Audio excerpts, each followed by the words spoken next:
está entrando no ar. Debate 93.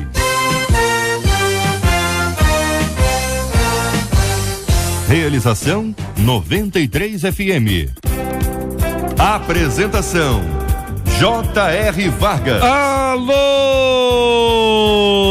meu irmão, alô, minha irmã, aqui fala J.R. Vargas. Estamos de volta, começando aqui mais uma super edição do nosso Debate 93 de hoje, nesta quinta-feira, dia 24 de abril de 2014. Que a bênção do Senhor esteja aí sobre a sua vida, sobre a sua casa, sobre a sua família, sobre o seu trabalho. Que a bênção do Senhor esteja com você, onde quer que você vá, onde quer que você esteja. Receba o carinhoso abraço em nome de toda a nossa equipe que já está aqui a postos para te atender, para te receber, para te ouvir. Você liga, você fala com o Debate 93. Fale com o Debate 93. 2461-0093.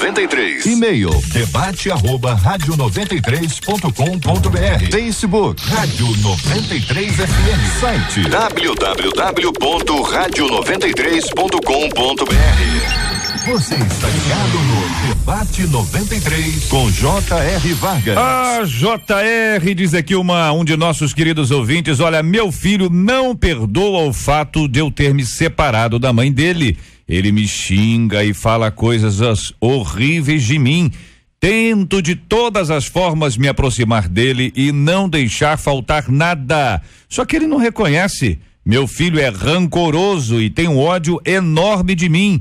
Como resgatar o carinho e o respeito dos filhos? O que fazer para que os filhos não sofram diante da separação dos pais? Como vencer o ódio e o rancor de alguém? Este é o Debate 93 com J.R. Vargas na 93 FM. Muito bem, minha gente, nós acolhemos com carinho o nosso querido deputado federal Harold de Oliveira aqui no nosso Debate 93, na bancada do nosso Debate 93 de hoje. Tivemos aí na última sexta-feira, que festa maravilhosa, o louvorzão da 93. Pois é, JR, queridos ouvintes, debatedores. Eu fiquei a semana, tive que ir para Brasília e não participei e não pude também externar aqui a minha alegria, né? E meu agradecimento a todos quantos participaram do louvorzão, seja lá na Quinta da Boa Vista, né? Com mais de 200 mil pessoas, ou seja em casa, assistindo pela internet, ouvindo pela rádio, enfim, de alguma forma assistindo o louvorzão. Foi uma bênção, mas o mais importante, viu, JR, queridos debatedores, eu gostaria de realçar é o seguinte: vivemos num ambiente de baderna, num ambiente de protesto. As pessoas se reúnem, um grupo de pessoas, e já tem baderna, já tem quebra-quebra. E lá na Quinta da Boa Vista nós tivemos mais de 200 mil pessoas durante mais de 9 horas, né? Assistindo a 31 grupos de louvor, né? Cantores, ministérios de louvor, e não tem um incidente, não ocorre nada. É claro, nós também somos gratos a toda a organização, né, do Estado, a Polícia Militar, o Corpo de Bombeiros, enfim, a área de saúde, todos que estiveram lá, mas os fatos, os incidentes são normais, a pessoa sente calor demais, desmaia, etc. Não tivemos. Então, esse exemplo de civilidade é que eu quero realçar, né, que é próprio do povo de Deus, é próprio de que tem como fundamento de vida a mensagem da Bíblia Sagrada. Eu queria fazer esse registro de início, peço desculpas por ter, né, iniciado logo com isso, mas eu estava ansioso, JR, tá?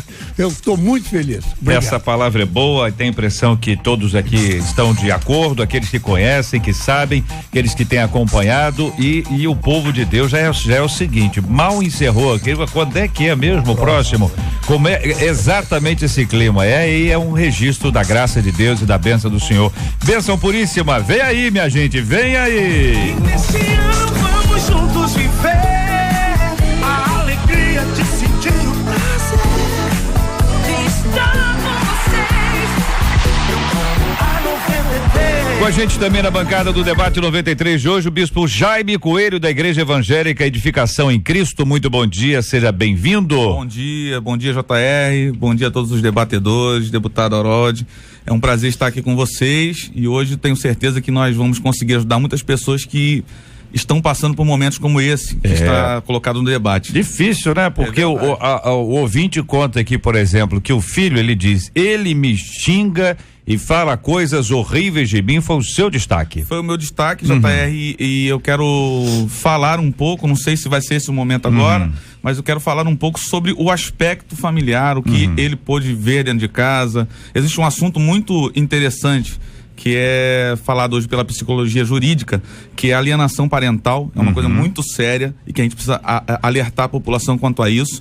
Inclusive, implica em penas, multas e tudo, né? Tem pessoas hoje, por exemplo, tem psicólogos sendo processados por falsos, na verdade, diagnósticos errados, porque, infelizmente, existia uma interferência de um dos cônjuges quanto ao tratamento do filho com o outro, né? Com o pai ou com a mãe.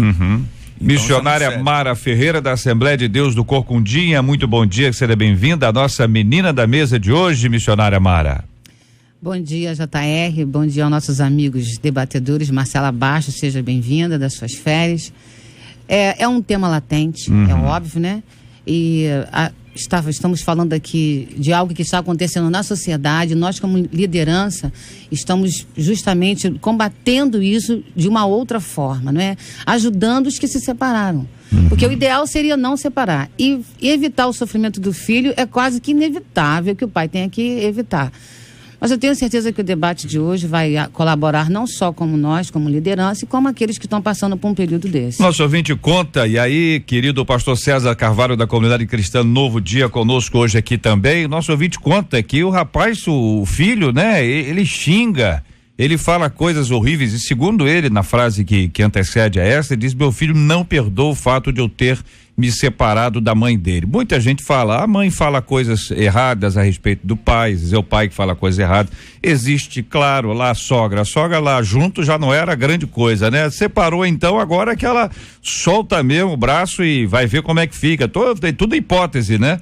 E acima de tudo, essa dificuldade grande de se relacionar, porque se a pessoa xinga e fala coisas horríveis, que relacionamento há? Bom dia, JR, bom dia à mesa debatedora e aos nossos queridos ouvintes.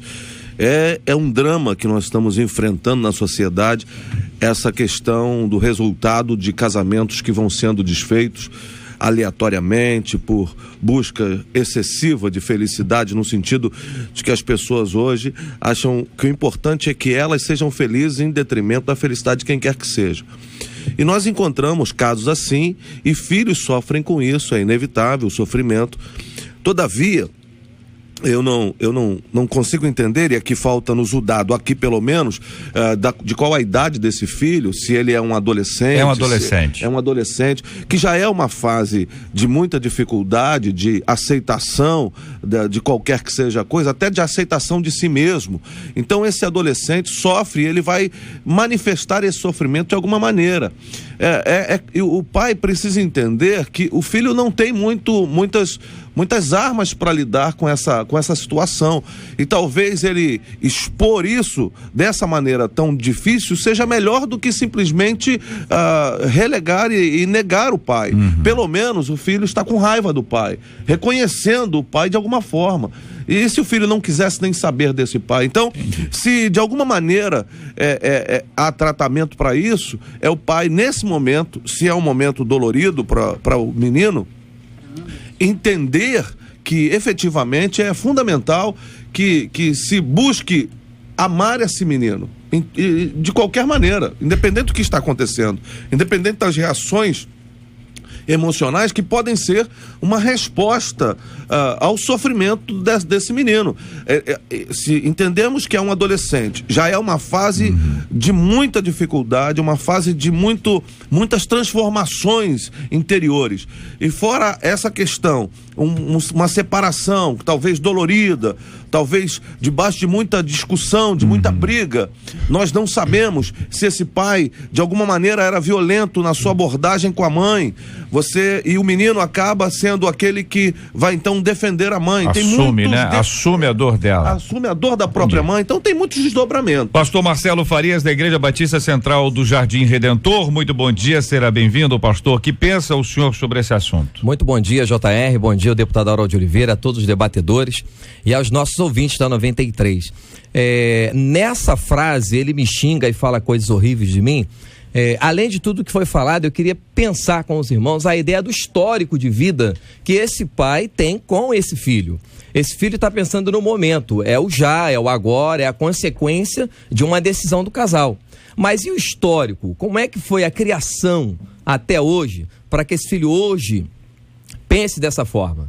É complicado. Eu queria pensar depois no histórico até chegar a esse ponto da separação. Eu quero dizer aos irmãos que todos os dias nós temos aqui os temas sempre propostos pelos nossos amados ouvintes, a gente vai acompanhando, medindo isso tudo, muitas pessoas aqui compartilhando a importância do tema, muitas pessoas aqui e muita gente contando a sua própria história. O caso de uma de nossos ouvintes que diz, olha, eu mesma fui uma pessoa assim, eu não perdoava minha mãe, pois ela foi quem propôs a separação, e não perdoava o meu pai porque ele mudou de religião, até que eu passei por um encontro com Cristo e verdadeiramente o Senhor agiu, e hoje meu pai, ele se converteu, quer dizer, voltou à fé, e eu amo muito meus pais, são tudo na minha vida, diz aqui uma de nossas queridas ouvintes. Outra dizendo, olha, minha prima guarda rancor não só do pai, como de toda a família dele. Outra ouvinte dizendo, com o tempo, ela viu, a mãe viu que foi o que deveria ter sido feito. Enfim, as pessoas estão vivendo esse drama o tempo inteiro aí, as lutas são muito grandes e os motivos são impressionantes. Uma delas aqui, para exemplificar, ele diz, olha, o meu filho tem muito ressentimento do pai, não pela separação, mas da forma, porque o pai simulou um sequestro e nos deixou na mira de agiotas. Por isso ele não consegue perdoar. Você imagina bem o que é isso, gente? Passou, quer dizer, fingiu que tinha sido sequestrado, deixou a dívida para a esposa sumiu do mapa. Sumiu do mapa. Tudo isso para não assumir Aí o filho ficou, o filho falou assim, botou a gente na mira. Quer dizer, a reação do filho até é esperada. O que pensam vocês? Mas aí não é sobre a separação em si. Não, ela diz isso, a forma. A forma com que foi. Não é esse que é o ponto, gente.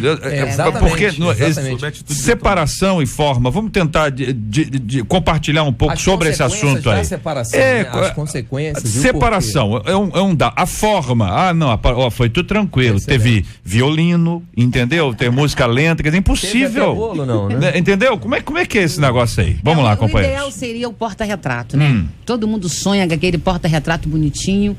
O ideal seria que fosse assim. E quando não está daquele jeito, eu já estava conversando com o nosso amigo ali, você faz o quê? Se temos que buscar as coisas que são de cima, esses dois que se separaram são coisas que são de cima ainda, não são? Apesar de separados. Temos que tratar quem foi, quem ficou e da certa forma.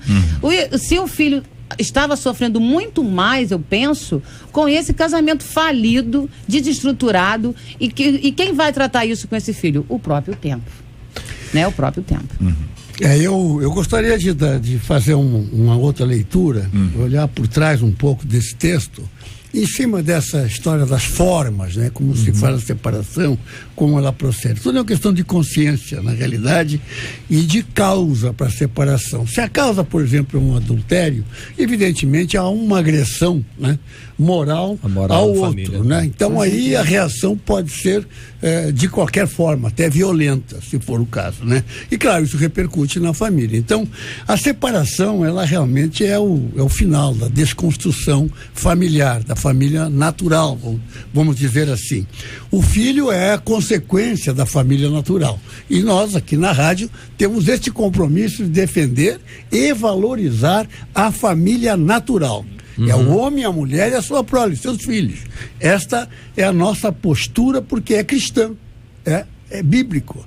Então é assim que nós procedemos. Então, olhando dessa forma, nós temos que ver aqui que quando se fala em ódio, em rancor, essas palavras são sentimentos que têm diferenciações, né? Ódio é uma coisa, rancor é outra, frustração é outra, né? Então, a criança na faixa etária que estiver, ela vai ter um tipo de reação. Se ela for criança pequena, né, na infância. Agora, adolescente, eu acho que é a pior situação para enfrentar uma separação, porque ele com tudo normal dentro de casa, harmonia, como diz o Altair, com violino, com pastelzinho, passando. Já é complicado o adolescente, né? Porque ele está se conhecendo, ele está contestando, né, tudo, está se descobrindo, então é muito complexo. Aí ocorre um fato desse, naturalmente vai se manifestar. Mas com certeza nessa leitura você vê como era importante para ele a família. Como era importante, porque ele ficou com essa revolta toda, que não creio que seja ódio, não, porque o tempo vai mostrar a ele, né, como mostra as pessoas, que não havia razão, embora a gente não saiba quais foram a forma com que esse casamento foi desfeito. E nós sabemos, por exemplo, que muitos casamentos hoje são desfeitos, e inclusive o convívio entre os cônjuges após a separação continue harmônico, justamente para preservar as crianças, preservar os filhos. E é uma questão. Uma coisa muito interessante aí, baseado na palavra do deputado e no que o JR destacou, como é que vai se passar essa informação para o filho? O pai vai dizer, olha só, eu estou indo embora porque sua mãe é isso, isso e isso, ou vice-versa. Qual é a figura, qual é a imagem que ele ou ela passa para esse adolescente? Como é que se fica isso? Uma coisa que eu trouxe para a gente pensar aqui é o seguinte: quanto mais tranquila e bem definida for a decisão da separação, já que não tem escapatória, agora senta a família do mesmo jeito e esclarece. Não é eu vou embora e você se vira aí com os filhos. Não, é a ideia da comunicação, além da forma, como é que vai ser comunicado isso a quem fica na casa, né? Existe para mim um grande drama desse nosso momento que a gente vive, que é a questão dos filhos de casamentos que sofreram rupturas. Hoje é a coisa mais comum que a gente encontra, os nossos filhos na universidade, na escola, quase que na totalidade deles, os seus colegas, eles vivem realidade de casamentos frustrados, desestruturados, casamentos que foram finalizados. Na verdade, então, César, uma das palavras que eu gostaria de asseverar aqui, confirmar, é a palavra que o deputado disse sobre a importância que nós cristãos temos em relação à verdade do casamento. Verdade. Nós não podemos ser levianos, como a sociedade tem sido no tratamento com a questão do casamento. É verdade. Nós não podemos simplesmente achar assim, eu não estou feliz, então eu vou me separar, vou em busca da minha felicidade, colocando em risco toda a felicidade de todas as outras pessoas que estão envolvidas. Todo casamento sofre crise, mas a primeira resolução para um casamento de um cristão não deve ser imediatamente recorrer a uma ruptura, a um divórcio. O divórcio talvez seja a última coisa a se buscar no casamento, porque há tantos desdobramentos e a nossa sociedade vai mostrando isso. O sofrimento dos filhos, a inadequação para a vida toda, é um sofrimento sobre outro sofrimento, porque simplesmente alguém encontrou no momento um dia e disse assim, eu não estou feliz. Como se isso fosse o suficiente. E nós precisamos repensar esses valores. Uma separação é bem mais que isso, né? Para alguém chegar a se separar, não é só falar. Se for assim, todo mundo vai se separar hoje. Só que... A pessoa fala, hoje eu estou infeliz. Para chegar a uma separação, pastor, é um processo muito difícil. Só que a gente hoje está vendo a banalização disso. Não, é disso que eu estou tratando. Só não é regra, né? Eu estou dizendo que é uma banalização num geral, dos casamentos e até mesmo dos votos que são feitos. Na verdade, César, quem mais sofre nisso tudo são os filhos. Porque assim, existe ex-esposa, existe ex-esposo, mas não existe ex-pai nem ex-filho. Nem ex-filho. Ex-sogra também não existe. Ex-sogra também não existe. Uma coisa interessante. E aí o filho fica no meio do jogo porque ninguém se importa com a dor dele. A dor é inevitável, ela existe, ela é real, por mais que esse menino aí esteja passando até pelo aspecto do qual eu quero falar mais na frente, que é a questão da alienação, a dor existe. Ele está sofrendo. Ele está sofrendo nas suas emoções. Eu conheço uma pessoa que é filha de casais de pais separados e ela revelou para mim o seguinte, é uma pessoa muito próxima e eu não vou aqui colocar em questão para não expor, mas ela revelou para mim o seguinte: eu só pensava numa coisa, eu quero meus pais juntos. Eu quero meus pais unidos, eu quero meus pais de volta. Eu quero voltar ao ambiente que eu vivi. Porque quando se separa, ela perde a casa, ela perde a estrutura que ela tinha. Às vezes a mãe não trabalhava, vai ter que trabalhar. E aí algumas famílias se desestruturam completamente e tem que recomeçar tudo de novo. E na adolescência, então, por exemplo, como foi discutido aqui já, que é uma fase difícil. E eu lembro que meu pai ficou doente. Não foi um caso igual a esse. Mas meu pai ficou muito doente quando eu era adolescente. Eu sofri demais por não ter um pai do meu lado. Imagino que esse menino tá passando. Por outro lado, você tem pessoas que ficam no casamento por causa dos filhos. Exclusivamente por causa dos filhos. Não tem amor, não tem respeito, não tem absolutamente nada. O que tem são os filhos. E aí, a questão, companheiros, é complexa, hein? Complexa. Claro. Vou colocar um assunto aqui que não é um assunto fácil, não. E é um assunto pra gente pensar, né? Discutir e pensar. O que é melhor para os filhos? Porque, claro, todos nós vamos, por princípio, vamos afirmar que é melhor que estejam juntos. Sim. Tá certo? Por princípio. Nós temos convicção desse assunto. Por outro lado, você vai observar assim, e na prática, no dia a dia, pastores aqui que aconselham, que convivem, etc., sabem muito bem que filhos, fruto de casamento, que apesar dele permanecer, ele é um campo de batalha, ele é um ringue, é um tatame, né? Agora é tatame. Quer dizer, você imagina bem o que é isso, companheiros? E aí? Ele vira o guerreiro. E quem mais sofre, né, nesse casamento frustrado, que tem que manter essa aparência para essa sociedade aí, que quer que o porta-retrato, é a mulher. Porque é a mulher que vai aguentar o dia a dia do filho, o dia a dia do casamento, porque diz, até que a morte nos separe. Sim, a morte, então, nesse casamento faz tempo. O casamento está morto, todo mundo morto, fica todo mundo sendo atriz e ator, e aquele filho como coadjuvante. O ideal seria que não fosse assim. Tem uma questão, pastora, mas eu acho essa sua fala bastante perigosa. Sim, também porque acho. A gente não, então já que está morto, então vamos sepultar.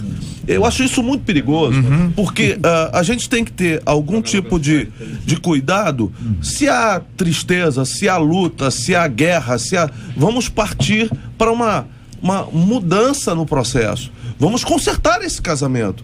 Vamos trabalhar para que haja uma transformação. Vamos trabalhar para que haja, porque senão, gente, a gente daqui a pouco, claro que eu entendo todos os dramas, eu sou pastor há muitos anos e entendo bem os dramas familiares, já tive situações em que tive que aconselhar, mas o que acontece é que hoje as bases estão muito frouxas e fragilizadas. Então, por qualquer situação, a gente acha, então vamos tratar isso, vamos buscar ajuda, mais do que nunca, hoje há ajuda, há terapia para isso, há encontros, há possibilidades de psicólogos, há pastores, aí você tratou, peraí, você tratou os dois, não houve jeito, o que se faz?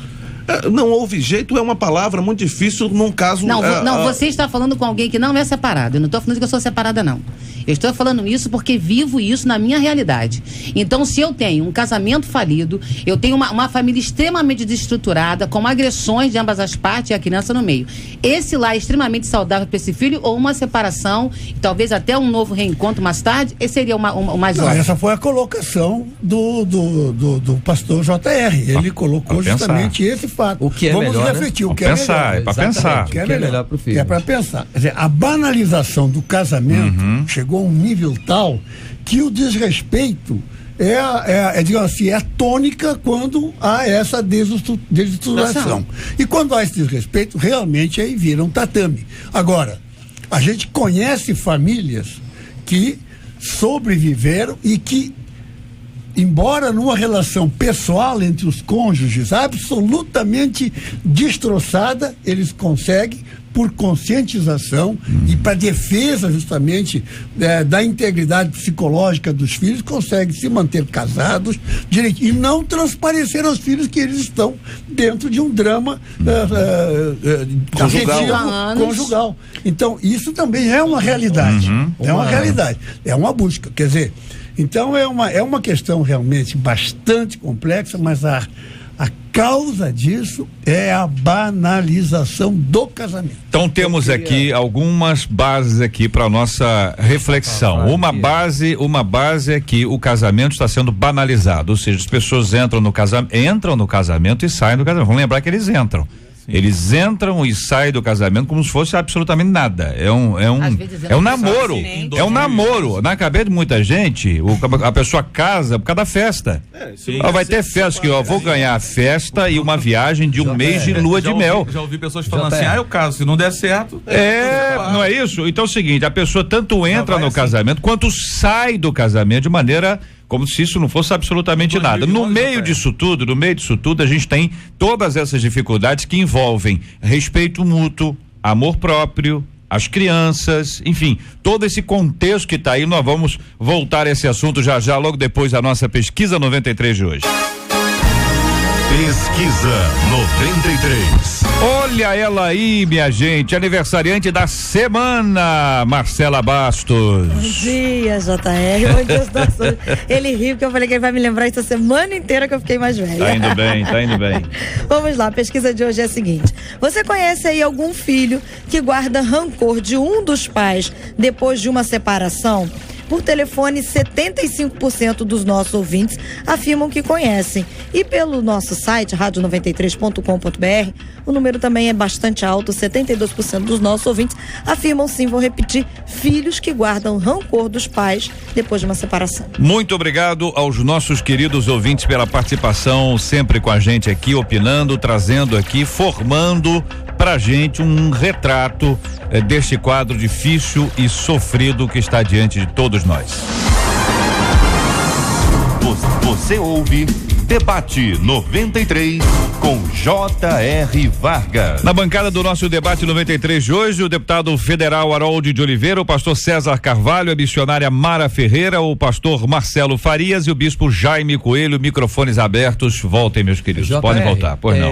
Pastor Marcelo. Ao que nós falamos aqui há um tempinho atrás, eu quero destacar a ideia do entender a nossa língua, o português. Ser feliz é uma questão, estar feliz é uma outra questão. Tem muita gente estando feliz, tem gente aí que está feliz, mas se nós entendermos a ideia de ser feliz, a gente vai avançar um pouco mais. E é aquilo que o pastor César estava falando. Certamente, na maioria dos casos, na maioria dos casais, vão poder superar, conforme o exemplo que o senhor deu, deputado, de casais que estavam mesmo afundando, mas que buscaram em ajuda. sã consciência. Vocês acham que tem gente que desiste rápido? É isso? Tem gente que desiste rápido? A gente não pode descartar essa hipótese da pastora Mara. Existem casos que para eles ali, eles é que vão decidir. Chega um extremo. Não é verdade? Quer dizer, na verdade, existem casos e casos, mas o importante é não estar feliz, tá, gente? E nós sermos felizes. É isso que é importante. Mas o melhor para a criança, na verdade, é a saúde emocional dos pais, né? Porque quando eles não estão bem e não resolvem bem as coisas, apesar de nós estamos tratando um extremo aqui que já aconteceu. Na verdade, não estamos tentando tratar as famílias que estão pensando em separar ou não. Isso já aconteceu, já está separado, o menino tem conflito com o pai, porque infelizmente não aceita tudo isso, porque está doendo, o coração dele está doendo, perdeu o pai, perdeu a estrutura familiar, está tendo um monte de situações na vida dele acontecendo ao seu redor. O mundo dele está caindo por terra, né? Então, a saúde emocional dos pais é que vai dar a ele possibilidade de se livrar disso tudo isso também. Claro, a gente crê no poder de Deus, o Senhor Jesus vai operar no coração dele, vai mudar a mentalidade dele também, vai mudar a respeito disso. Essa fase de adolescência vai passar.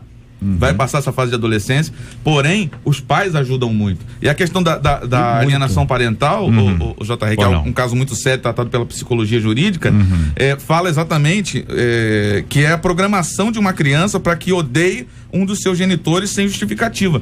Às vezes, como até o pastor Marcelo falou num determinado momento, às vezes o que ele ouve em casa é o reflexo do que ele está falando hoje.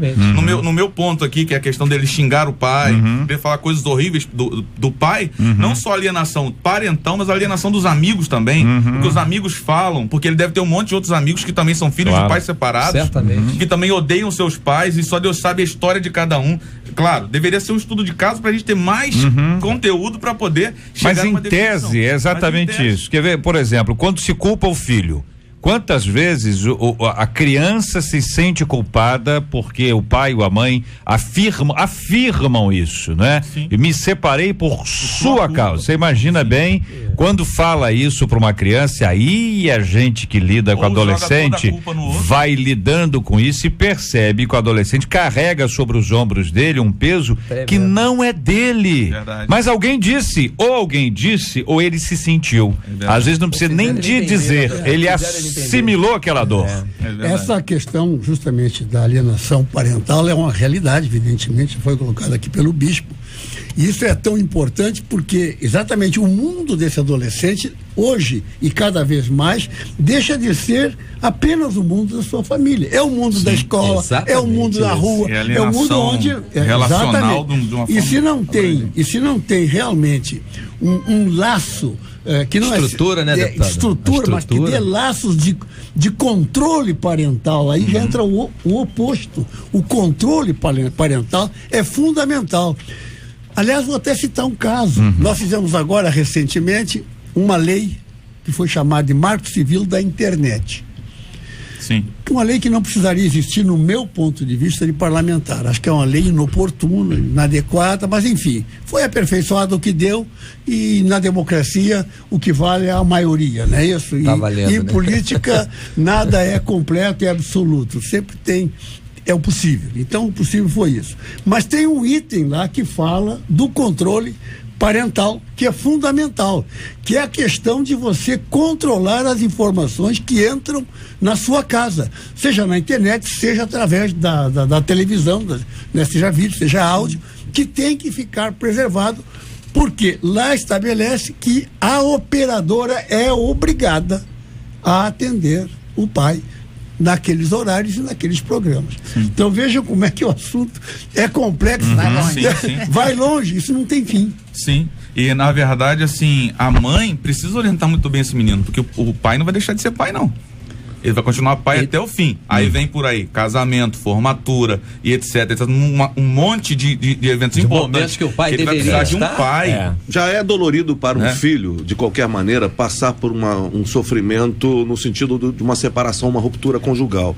Se um pai ou uma mãe ainda usa de malignidade para poder expor o outro, para trazer essa criança para o seu lado, isso é de uma maldade, isso é de uma situação tão triste. A gente vive com isso, mas real, a gente vê isso constantemente, mas isso vai trazer frutos no futuro. Terríveis, porque esse menino e essa menina vão crescer e vão fazer a leitura desses fatos. Então aqui vai um alerta para pais e mães que usam desta atitude maligna e cruel para terem seus filhos perto, para terem um certo domínio, um controle sobre o outro cônjuge que foi embora. Como arma, né, pastor? Verdade, exatamente. Esses meninos vão crescer, essas meninas vão crescer e vão fazer a leitura dessa situação. Então é um drama que precisa ser evitado. Ok, o casamento chegou ao final, não há como restaurar, não há possibilidade, por causa da dureza do coração do homem, genericamente, mulher e homem. Sim, verdade. Há uma dureza ali que não se quer amolecer. Falou sobre isso, né? Exatamente, não podemos fugir da escritura, que Moisés deu a carta de divórcio? Porque não podemos fugir da escritura. Então vamos lá, aí houve uma dureza, houve uma falta de quebrantamento pelo outro. Tudo bem, rompeu-se o casamento, mas vamos tratar esses filhos com dignidade. Certamente.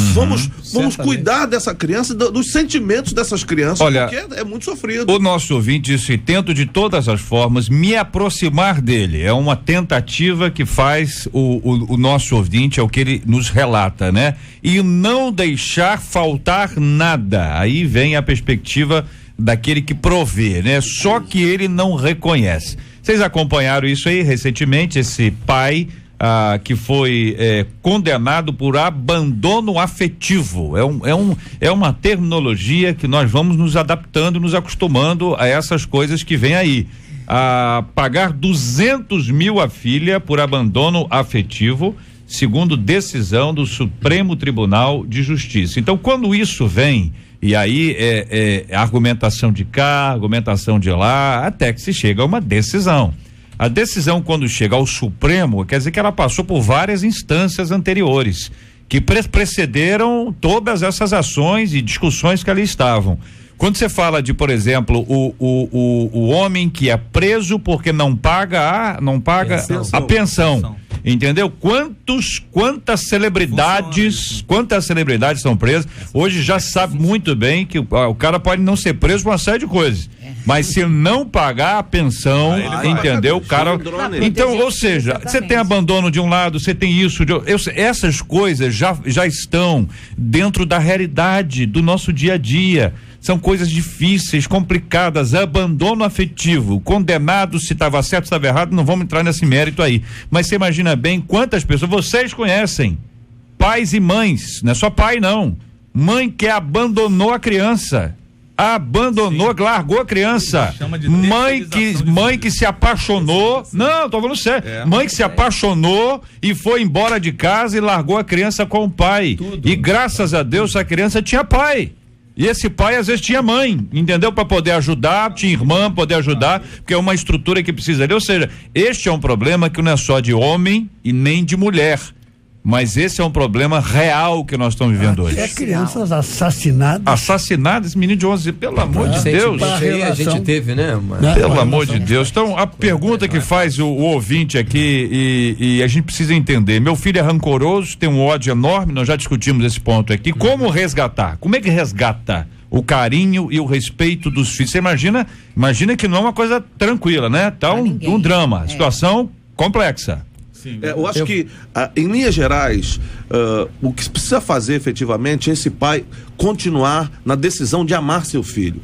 Incondicionalmente. Amar seu filho. Eu sou xingado, mas eu amo. Deus não fez assim com a gente? O que nós fizemos com Deus que merecêssemos o amor dele? Nada. Pelo contrário, nós mereceríamos o desprezo de Deus. Mas Deus nos amou. Então, como modelo de pai, eu, como pai, preciso amar meu filho independente das reações que esse meu filho tenha. E lutar para que essa mudança aconteça de maneira paulatina, gradativa, mas aconteça efetivamente. Até porque a forma que o senhor está colocando, a forma que nós pais, né, e inclusive esse nosso irmão ouvinte aí, a forma que ele vai amar o filho é que vai começar a apagar esse tal sentimento que o filho tem, porque o filho vem com A, o pai vem com B e vem com carinho e vem assim. Essa frase que foi o meu destaque, como resgatar o carinho, eu queria já iniciar pensando o seguinte: todo resgate é doloroso. Tem um preço. A gente começa pelo da cruz. Tem um Quando preço. Deus ele providencia o resgate pra gente. Todo resgate é doloroso. Não vai ser diferente para esse pai. Não. Ele vai ter que comprar uma guerra, mas seguindo a Bíblia, mas não batendo o mal com o bem. Eu só gostaria de pontuar aqui uma coisa, que ele fala que já tentou, não deixa faltar nada. E a gente muitas vezes coisifica os sentimentos e coisifica materializa, né, pastor? A gente acha que as coisas vão substituir, né? Os sentimentos. Eu acho que esse pai tem que suprir as necessidades dos filhos. É até coadjuvante, mas não é a base. Olha, ele fala, vamos lembrar que ele fala: tento de todas as formas me aproximar. Entendeu? Não podemos afirmar que ele está coisificando. Não. Mas ele está o seguinte: ele não está deixando faltar nada. É o mínimo. Também está fazendo mais do que a obrigação dele. Mais do que a obrigação dele. É a obrigação dele. Agora, mesmo na reação negativa do filho, ele continuar na decisão de amar esse filho. Não desista do filho. Ele tem que olhar segundo a dor do filho, não segundo a dor dele. Ele tem que se colocar no lugar do filho e entender que ele é pai, ele está numa posição maior, ele não está no mesmo nível do filho, ele é pai, tem experiência, né, teve suas decisões, ele teve a coragem de tomar essa decisão de se separar também, que não é fácil. Saber o preço que ele ia pagar. Saber o preço que ele ia pagar e se colocar no lugar do filho para entender a dor dele, porque se ele não tentar olhar segundo a dor do filho, segundo a lógica que ele tem, de que ele tem que me aceitar porque eu sou o pai dele, etc, ele não vai conseguir restaurar. E se ele pensar, ele tem que, já está errado. Exatamente. Ele tem que, não funciona. Complica-se ainda um pouco mais o assunto quando entra uma nova esposa e um novo esposo. Com certeza. Se, por exemplo, entra uma nova esposa aí e ela coloca, você é moleque aí, é um menino tão ingrato e tal, e coloca pilha, etc, ele precisa ter muita sabedoria para agir como pai, porque ele não vai ser ex-pai, como dissemos aqui anteriormente. Ou seja, a despeito de ele ter mais 15 filhos, ele vai continuar sendo o pai desse menino que está aí. Bacana, não é isso? Hein? Isso é bacana. 15 filhos? 15. Achou pouco? Hein? Achou que eu tô falando pouco, né? É melhor ter mais filhos. Tem celebridades. Tem celebridades aí. É verdade. Que tem filhos não só com a esposa, não. Tem filhos por aí. E todos eles são filhos. E todos podem meter um processo por abandono de vez em quando aparece um caso desse, né? É verdade. Bom, ouvinte dizendo: olha, impossível os filhos não sofrerem. Sou divorciado e meus filhos me desprezam. Orientados pela mãe, Jamais falei mal dela para eles. Até hoje, quase 20 anos, ela continua falando. Ei, rapaz, perdi meu ministério pastoral e sou ignorado, diz aqui o nosso ouvinte. Sugestão: dê aos filhos o tempo deles, adapte-se sem muitas expectativas, é o que diz um dos nossos queridos ouvintes nos acompanhando, alguém que viveu na própria pele. Outro ouvinte aqui de Mesquita dizendo: estou passando por um processo crítico de separação. Meu filho tem 9 anos e vê tudo o que o pai faz. E jamais me disse que prefere e já me disse que prefere passar fome comigo do que viver com o pai, diz aqui uma de nossas queridas ouvintes. Outra ouvinte de Gardenia Azul dizendo: estou passando por uma situação muito difícil. Meu marido se afastou da igreja, está bebendo muito, se aborrece com meus filhos, deita ao meu lado bêbado. Eu sou serva do Senhor, eu não quero me separar, mas não sei se aguento essa situação por muito tempo. Até quando devo permanecer orando sem ver mudança? Como evitar que meus filhos se magoem com o pai? Pergunta uma de nossas queridas ouvintes. Olha, nós somos de uma época que todo mundo casava muito cedo. E esse casamento cedo, devido a N fatores, fez com que essa pessoa crescesse e ficasse, e enjoou. Porque a escolha dele foi numa época errada, ele era muito jovem, ele tinha só 17, 18, 19 anos, ninguém tinha amadurecido, feito uma faculdade, e criaram aqueles filhos.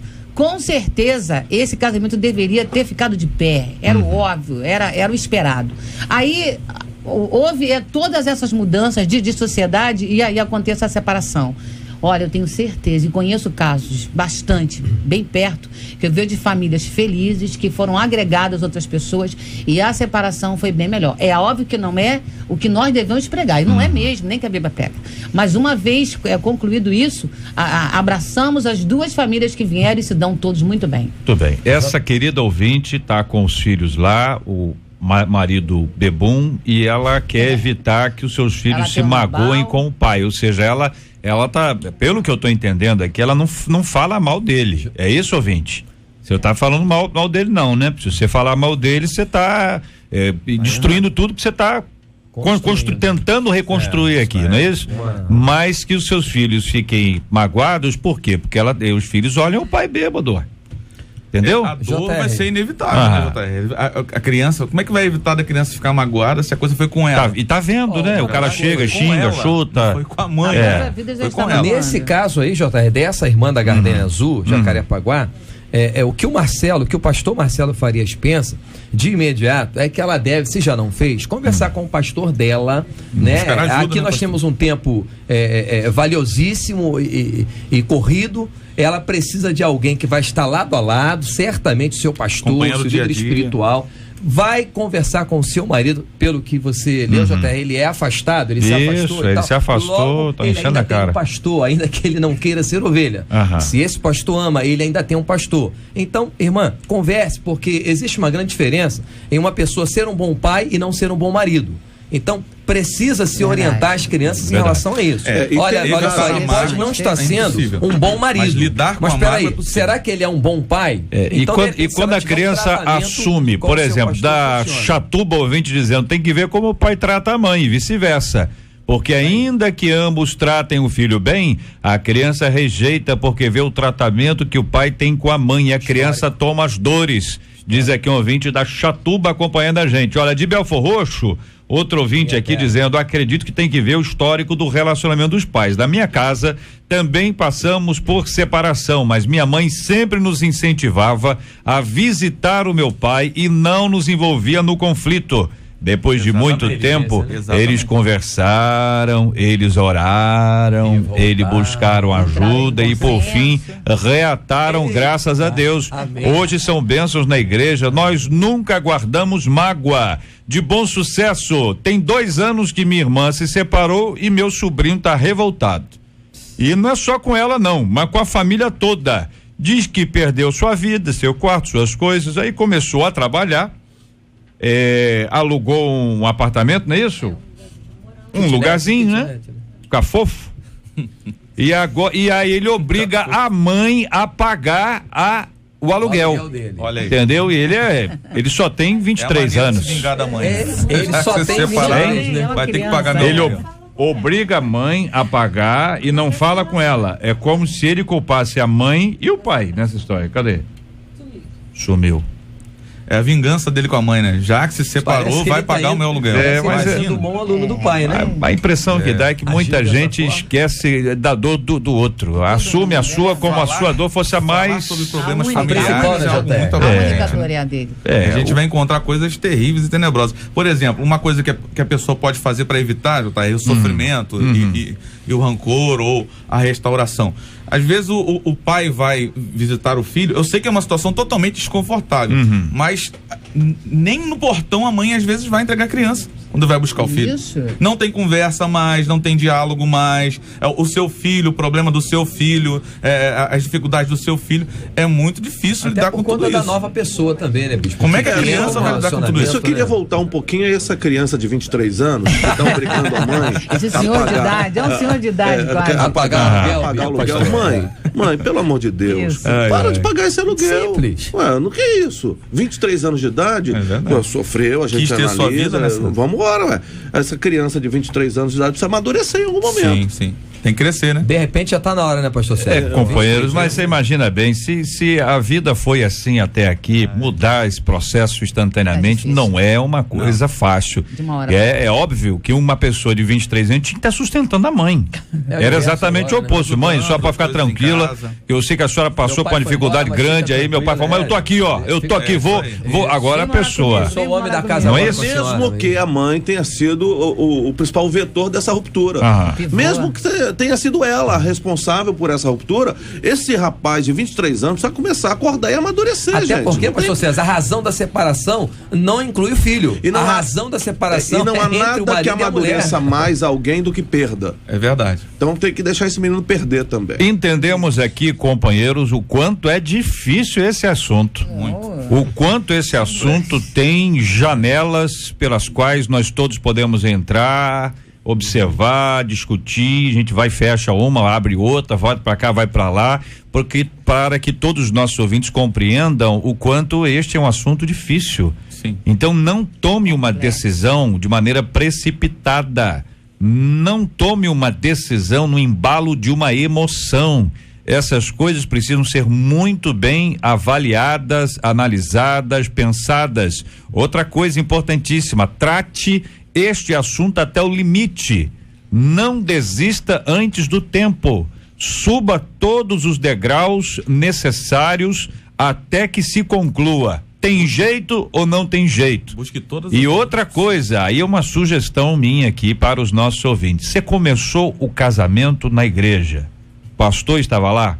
Então, se for terminar, termina com o pastor presente também. Busca Isso ajuda do pode amenizar muitas suporte crises, muitas discussões de última hora, porque o mesmo que esteve com vocês no início, a não ser que ele não queira, evidentemente ninguém é obrigado, mas acompanhar a pessoa no momento como esse, às vezes é até mais necessário. Como a gente fala sobre luto e festa, esse é o momento de luto. Talvez ele seja até mais importante neste momento do que no A primeiro. dor é pior do que a do luto. Por quê? Porque o luto, na verdade, você se separa de alguém que morreu.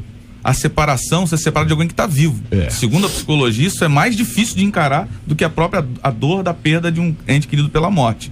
É mais difícil de suportar. Então, nessa hora, realmente uma boa orientação vai ser essencial. E eu não pra estou que a falando pessoa aqui, possa- bispo, do tratamento. O tratamento já foi. Então lá, percorreu todas as trilhas, tratou, resolveu que não tem jeito. Vamos lá, para a última. Não tem, ainda Até nesse mesmo assim. nesse lugar Até aí, mesmo nesse assim. ponto, procura para dizer assim, olha, pastor, nós resolvemos, decidimos, a situação é essa e essa, e o pastor vai ser contra, a favor, é a decisão dele, ele vai orar por vocês, no mínimo E isso. até orientado ali Não, pra me- frente, não né, começou cara? com o pastor? Isso, orientado Aí ali pra começou frente. com o pastor, por que na hora do final não pode buscar ajuda do pastor? Tô dizendo, nem todo pastor, que nenhum pastor é obrigado. Pode ser que alguns digam, eu não quero, eu não faço isso. É direito de cada um.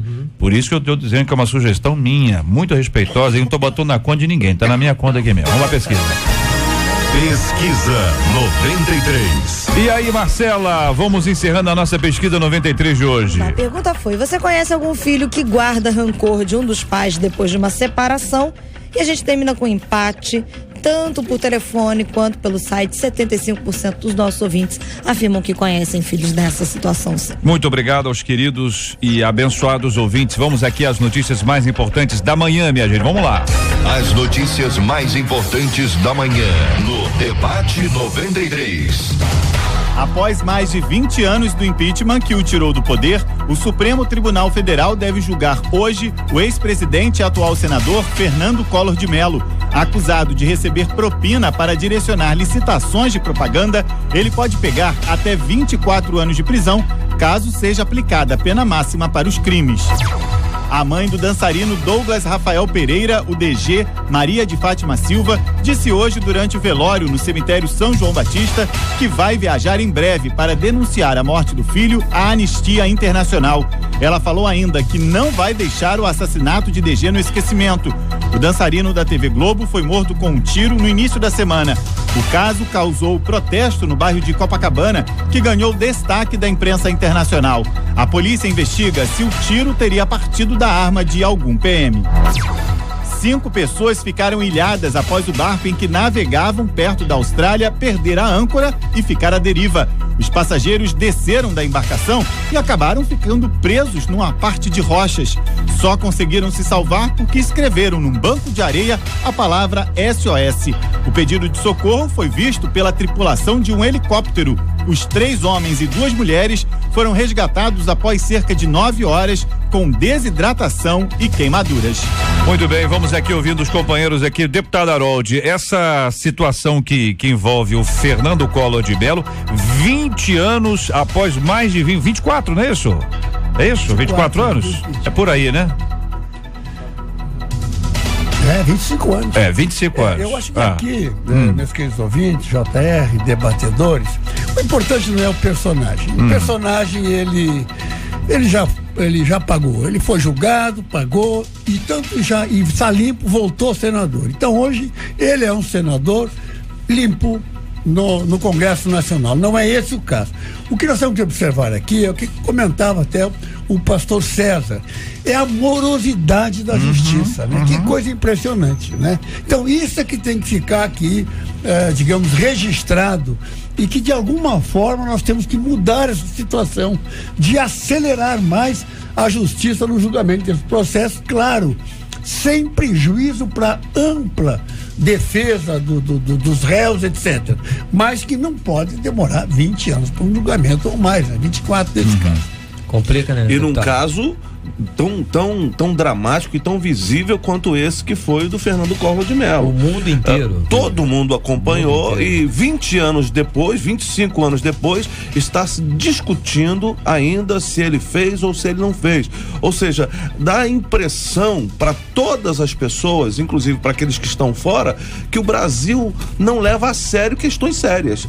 Esse é o grande drama que a gente enfrenta. É nesse ponto que às vezes você acompanha as notícias internacionais e o camarada é condenado no dia seguinte. Estou dizendo dia seguinte, maneira de dizer. Ele tem direito à defesa e etc, tal, mas a questão não cai no esquecimento, que é isso que gera impunidade. A impressão que dá é o seguinte: isso não vai acontecer absolutamente nada. Para mim, no drama mais sensível da sociedade brasileira, que é a sensação de impunidade. A gente acha que nada vai acontecer com ninguém, porque... É nessa luta aí que está a mãe do dançarino Douglas Rafael Pereira, a senhora Maria de Fátima Silva, que está querendo exatamente isso. E ninguém sai impune disso aí. Eu não quero tratar aqui sobre instituição A ou B, mas sim do ato, né? Ou da ideia do ato que ela fará posteriormente de buscar ajuda internacional. É mais aí um motivo do que o pastor César e o deputado Harold estão falando. A morosidade. Ela já sabe que provavelmente isso vai para a gaveta, vai demorar um pouquinho, alguns longos anos, e ela por si só, como grande mãe que mostrou ser, eu acompanhei bastante essa reportagem, ela vai fazer uma coisa que eu parabenizo. E gostaria que muitas pessoas do nosso país tomassem essa decisão e tivessem, claro, essa coragem. Eu parabenizo, JR, essa mãe. Agora, um drama, porque, na verdade, eu não sei se 2013, se são números de 2013 ou 2012, que houve um registro de 50 mil assassinatos no Brasil, o que é um drama, o que é uma sensação de guerra civil. É uma guerra. Só que o problema é que as investigações não chegam a termo. As investigações não chegam ao final. Os culpados não são presos. Não é dado visibilidade a essa questão. Então esta sensação vai se perpetuando. Então quando uma mãe briga aí no direito dela, do jeito dela, da maneira dela, mas indignada, eu acho que a sociedade precisa se indignar contra essa condição. E isso gera para todos nós insegurança, né? Exatamente. Então uma indignação que pode acontecer com qualquer um. Coletiva, não só em relação ao DG, mas todos esses 50 mil assassinados. E dá a ideia, pastor, de casos menos importantes e casos mais importantes. Sim. Né? Porque a gente vê que há casos que a coisa anda, medidas, que é uma maravilha. E há casos que vão pra gaveta. Ou seja, parece que existe uma diferença, né? É como se o ser humano valesse mais ou menos, né? Um que o outro. Uma categoria. E casos menos importantes, casos mais importantes. É uma dor de cabeça. É complicado, mais uma vez, a acusação é contra UPPs, e aí é mais um caso, cada vez mais isso está acontecendo, a investigação vem aí, é preciso que ela seja feita de maneira absolutamente clara, para que não tenha a menor dúvida, para que não dê chance para outras interpretações, para que esse caso seja transparente. Eu vejo sempre nessas notícias, claro, você tem várias leituras, né? Dependendo do lado que você, da proximidade ou não, né, do caso. Isso aqui é um fato lamentável, evidentemente, houve assassinato. Sim. Uma pessoa morreu. Isso não está em questão, é verdadeiro, todos nós estamos de acordo. Agora, o que eu vejo que é muito nocivo à sociedade é a primeira instituição que é acusada como responsável ser a polícia militar. Porque nós estamos justamente desconstruindo a polícia militar, que é... Vocês já imaginaram, meus queridos ouvintes, se a polícia militar se recolhesse aos quartéis e deixasse a sociedade deixa para ver o que iria acontecer.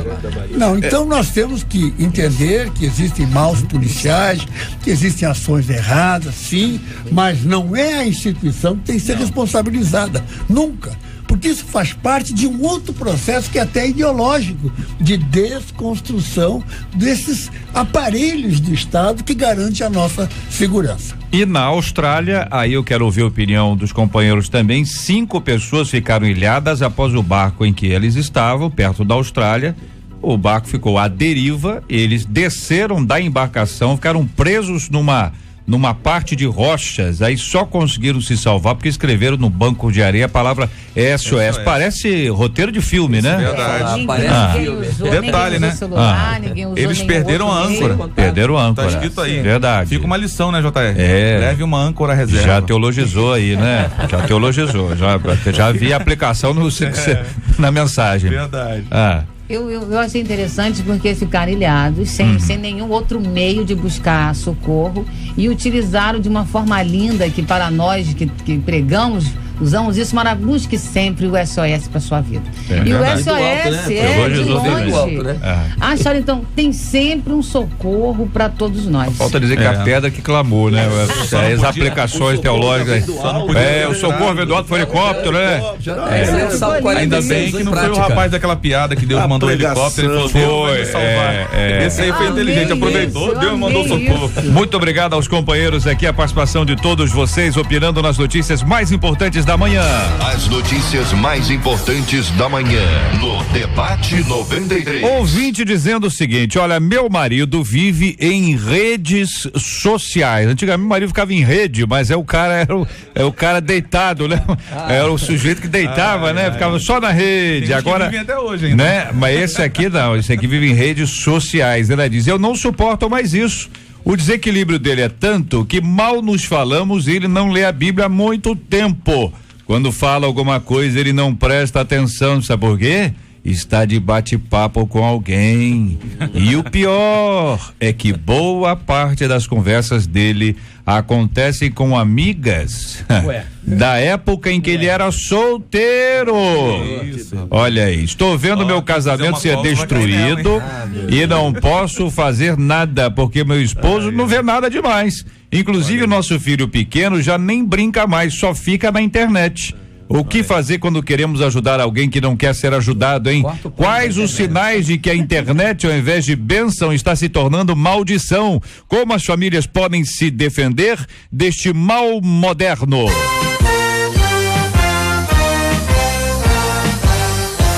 Esses e outros assuntos estarão amanhã, se Deus quiser, a partir das 11 horas da manhã, em mais uma super edição do nosso Debate 93. Em nome de toda a nossa equipe, ao vivo, o nosso irmão Harold de Oliveira agradece aqui aos nossos debatedores, nossos ouvintes. JR, me desculpa, meus ouvintes, desculpa, mas ainda estou sob o embalo do louvorzão. Agradecendo, eu digo para vocês, a gente está acostumado com isso, nós não nos surpreendemos, né? Não ficamos, né? A palavra diz, não pasme, nem te espante, mas realmente foi um evento assim, um exemplo de civilidade, conforme um jornal, inclusive, acho que o Jornal do Dia publicou em sua manchete. Eu queria dizer também que fomos prestigiados lá, com a presença do governador Pezão, com a presença do secretário de Esportes, Gonçalves, com a presença dos deputados Gleice Maria, Edson Albertassi, André Lazzaroni, o vereador Alexandre Esquerdo e do subprefeito, que é o nosso grande ajudador para liberar as licenças para utilizarmos aquele espaço, o subprefeito Luiz Cláudio, a quem agradecemos mais uma vez toda a atenção. E quero lembrar que teremos mais um repeteco de louvorzão, agora um Louva Zona Oeste, no dia 1º de maio, lá no Instituto Ana Gonzaga, em Inhoaíba. Estão todos convidados. Muito bem, muito obrigado aqui aos companheiros. Pastor César, obrigado, viu, querido? Forte abraço. Eu que agradeço. Queria mandar um beijo pro pessoal da comunidade cristã Novo Dia lá em Jacarepaguá. E só lembrá-los de domingo à noite, nós vamos ter o nosso musical de Páscoa, Celebrai. Queria expressar isso, desejo que todos participem. Um abraço para todos. Missionária Mara, muito obrigado, a nossa menina da mesa de hoje. Igualmente, JR, e aos nossos debatedores. Boa tarde. Muito obrigado, pastor Marcelo Farias, um abraço, querido. JR, querido, eu que agradeço, é sempre uma honra estar por aqui. Quero mandar um beijo no coração de toda a minha Igreja Batista Central, do Jardim Redentor em Belfor Roxo. E destacar que na próxima terça-feira, dia 29, é o dia do meu aniversário e teremos lá um grande culto. Olha aí. Além do meu aniversário, o culto de posse, né? Eu estarei com toda a honra substituindo o pastor Hamilton Vargas na Central do Redentor. É uma honra, quero convidar todos a estarem lá às 19h30, na próxima terça. Vai ter lanche? É segredo, pastor. Ontem eu vi aqui uma querida ouvinte, uma querida companheira nossa aqui, à mesa, dizer que muitas igrejas têm uma sala de recepção. Eu fiquei curioso, né? O que é sala de recepção? Não, onde tem um jantar após o curso. Eu gostei. Maravilha. Hein? Então, vai ter sala de recepção lá, pastor? Vai ter lá uma grande quadra de recepção. Olha aí! Quadra de maximizado, rapaz. E eu quero aqui expressar minha alegria, porque é um presentaço do nosso Deus. Nos meus 40 anos de vida. De ministério, olha aí. Parabéns, hein? 40 anos de ministério. 40 anos de vida, é o primeiro ministério, gente. Eu quero pedir a oração de todos vocês. É o primeiro ministério como pastor da igreja, fui auxiliar com muita honra do pastor Hamilton Vargas, mas é meu primeiro ministério. Então que Deus esteja trabalhando na minha vida sempre. Tá animado. Bispo, obrigado, Bispo, um abraço. Obrigado, JR, um abraço. Obrigado, Marcela. Eu quero mandar um beijo pra minha esposa Marilúcia, o João Gabriel, meu filhinho de 10 anos, tá lá em casa, com certeza tá me ouvindo. Todas as ovelhas da edificação em Cristo, não só em Nilópolis, nós temos outras também. Os pastores do ministério e também um beijo a todos os ouvintes que estão nos ouvindo, que nós possamos ter ajudado em nome de Jesus Cristo, amém? Nós vamos orar já, quero agradecer também aqui a nossa equipe, a Marcela Bastos, Luciana Vasconcelos, Letícia Roseno, Fabiano Fernandes, Jair Cardoso, Juliano Medeiros, Lucas Cruz, Varese Rodrigues e a nossa Cátia Regina, a popularíssima Catita. Voltamos amanhã, se Deus quiser, a partir das 11 horas da manhã para mais uma super edição do nosso Debate 93. Vamos orar juntos aqui com o pastor César, apresentando o tema de hoje, diante de Deus em oração, os assuntos que foram foram aqui mencionados, assim como vamos orar pela cura dos enfermos e pelo consolo dos enlutados, em nome de Jesus. Senhor, nós estamos na sua presença e te somos agradecidos por esse privilégio e de falar com o Senhor na convicção que estamos sendo ouvidos. Tu conheces todos os dramas das pessoas que estão ao alcance da nossa voz, aqueles que perderam entes queridos, aqueles que estão sofrendo enfermidades, aqueles que estão vivendo dramas familiares como esse que discutimos aqui. Que a tua graça, o teu favor possa ser derramado sobre o coração de todos aqueles que sofrem neste momento. Nós pedimos isso em nome de Jesus. Amém. Que Deus te abençoe. Você acabou de ouvir Debate 93.